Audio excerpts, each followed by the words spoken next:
Assalamualaikum warahmatullahi wabarakatuh. Alhamdulillahirabbil alamin wa bihi nasta'inu ala umuri dunya waddin. Wassalatu wassalamu ala asrofil mursalin sayyidina wa maulana Muhammadin wa ala alihi wasahbihi ajma'in, amma ba'd.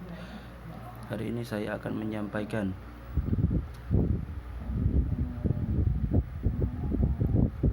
presentasi dari pelajaran sejarah perkembangan tafsir dengan makalah yang berjudul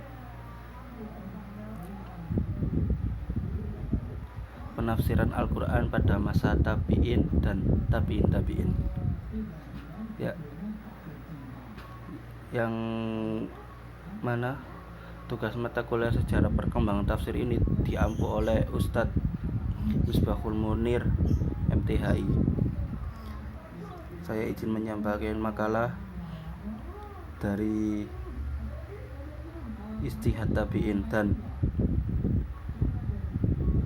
bab sebelumnya nanti akan disampaikan oleh Ivan Rizky Maulana. Bismillahirrahmanirrahim. Ijtihad Tabi'in.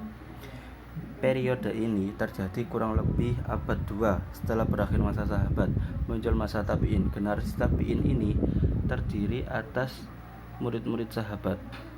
Mereka mendasarkan pendapat mereka kepada pendapat para sahabat. Secara garis besar, para tabi'in melakukan ijtihad dengan dua cara, yaitu satu, mereka mengutamakan pendapat seorang sahabat dari pendapat sahabat yang lain. Bahkan kadang-kadang mengutamakan pendapat seorang tabi'in dari pendapat seorang sahabat. Hal ini jika pendapat yang diutamakan itu menurut ijtihad lebih dekat dengan Al-Quran dan As-Sunnah. Mereka sendiri beristihad. Bahkan menurut mereka bahwa pembentukan hukum Islam sesungguhnya secara profesional dimulai pada masa tabi'in ini. Kegiatan melakukan ijtihad pada masa ini semakin lengkap.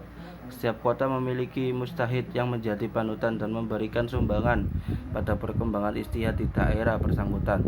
Di Makkah itu muncul seperti Atha bin Abi Rabah. Di Madinah muncul Sa'id bin Musayyab, Ikrimah bin Zubair. Di Basra muncul Muslim bin Yasir, Muhammad bin Sirin, dan lain-lain.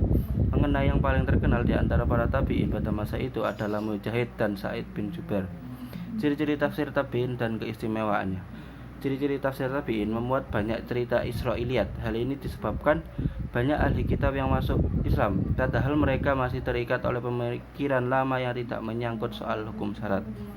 Terdapat kebiasaan menerima riwayat dari orang-orang tertentu atau yang hanya meriwayatkan tafsir dari orang yang disenangi, seperti yang hanya meriwayatkan tafsir dari Ibnu Abbas.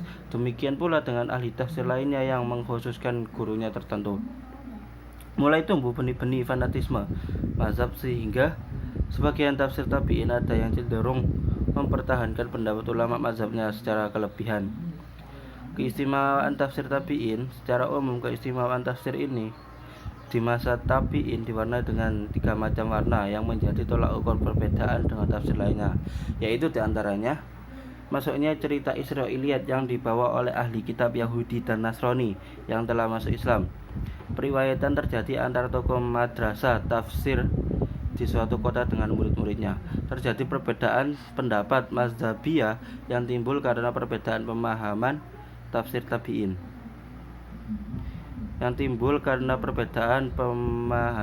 Para tabi'in. Kedudukan tafsir tabi'in. Mengenai kualitas daripada penafsiran pada masa tabi'in, para ulama berbeda pendapat. Jika tafsir tersebut bersifat independen, tidak diriwayatkan dari Rasulullah SAW atau para sahabat, apakah pendapat mereka itu dapat dipegang atau tidak? Segolongan ulama berpendapat bahwa penafsiran yang dihasilkan oleh para ahli tafsir tabi'in tidak harus dijadikan pegangan, sebab mereka tidak menyaksikan peristiwa, situasi atau kondisi yang berkenaan dengan turunnya ayat-ayat Al-Quran, sehingga mereka dapat saja berbuat salah dalam memahami apa yang dimaksud. Sebaliknya, banyak mufassir berpendapat tafsir mereka dapat dijadikan pegangan, sebab pada umumnya mereka menerimanya dari para sahabat. Pendapat yang kuat jika para tabi'in sepakat atas suatu pendapat, maka kita wajib menerimanya, tidak boleh meninggalkannya untuk mengambil jalur yang lain. Pada umumnya, pada masa tabi'in, tafsir tetap konsisten dengan metode pengajaran dan periwayatan. Tetapi setelah banyak ahli kitab masuk Islam, para tabi'in banyak menukil dari mereka cerita-cerita Israiliyat yang kemudian dimasukkan ke dalam tafsir. Sehingga pada masa itu mulailah terjadi silang pendapat mengenai status tafsir yang diriwayatkan dari mereka. Karena banyaknya pendapat-pendapat mereka, namun demikian pendapat-pendapat tersebut sebenarnya hanya bersifat keberagaman pendapat, berdekatan satu dengan yang lain, dan perbedaan itu hanya dari sisi redaksional, bukan perbedaan yang kontradiktif. Perkembangan dan penafsiran pada masa kodifikasi. Pada dasarnya, masa kodifikasi terhadap tafsir telah terjadi pada masa akhirnya Bani Umayyah, yang diiringi bangkitnya masa Bani Abbasiyah. Pada masa itu mulailah ahli tafsir berpikir untuk segera memasukkan tafsir ke dalam salah satu bab dalam buku-buku hadis. Namun yang dikodifikasikan pada masa itu masih sangat sedikit, terutama yang berkaitan dengan sababun nuzul, sejumlah ayat atau keutamaan sejumlah surat dan ayat. Sampai saat itu belum ada karya khusus tentang tafsir Al-Quran, baik secara keseluruhan maupun sebagiannya.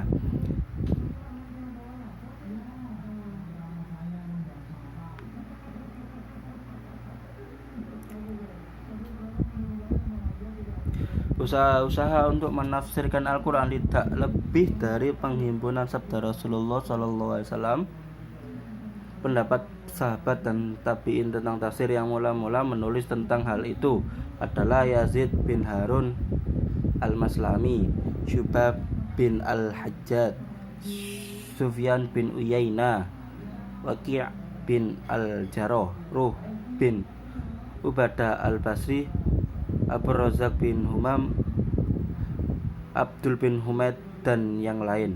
Mereka semua merupakan imam hadis. Karena itu, perhatian mereka bukanlah untuk menghimpun seluruh tafsir sebagai ilmu tersendiri yang memang sengaja mereka himpun sejak awal, melainkan sebagai salah satu cabangnya. Kemudian, tafsir mulai memisah dari hadis dan menjadi ilmu tersendiri. Yang mula-mula menulis tafsir sebagai ilmu tersendiri adalah Abdul Malik bin Jurayf al-Makki yang menghimpun tafsirnya. Dari tafsir tersebut, sejumlah dilengkapi dengan riwayat dari para sahabat dan tabi'in. Meski ia belum memberikan komentar sedikit pun terhadap riwayat-riwayat itu. Berangkat dari situ, untuk lebih jelas dan memperinci di bawah proses kodifikasi terhadap tafsir yang dilakukan oleh para ulama mutaqaddimin dan ulama mutaakhirin, yang merupakan para mujtahid handal yang dapat mengembangkan serta memberikan modifikasi-modifikasi yang kemudian diteruskan oleh masa-masa selanjutnya. Satu periode ulama mutaqaddimin. Yang dimaksud ulama muqaddimin, zaman mutaqaddimin di sini adalah zaman para penulis tafsir Al-Quran gelombang pertama yang mulai memisahkan tafsir dari hadis. Boleh juga sebagai generasi kodifikasi tafsir pertama, sehingga tafsir menjadi ilmu yang berdiri sendiri, tidak lagi seperti periode sebelumnya yang belum memisahkan tafsir dari hadis. Periode ini mulai dari zaman tabi'in dan tabi'in sampai akhir dinasti Abbasiyah, yaitu kira-kira dari tahun 150 Hijriah sampai 656 Hijriah, atau mulai abad 2 sampai abad 7.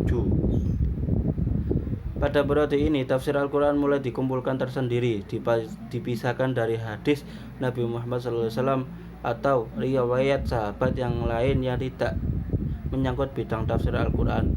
Penafsiran yang mereka lakukan di atas sesuai dengan sistematika urutan ayat dari mushaf dalam Al-Quran, yaitu surat Al-Fatihah sampai surat An-Nas. Sumber tafsir pada periode ulama mutaqaddimin: Al-Quran, hadis, riwayat para sahabat, riwayat para tabi'in, riwayat tabi'in, cerita ahli kitab, ijtihad atau istinbat mufassir.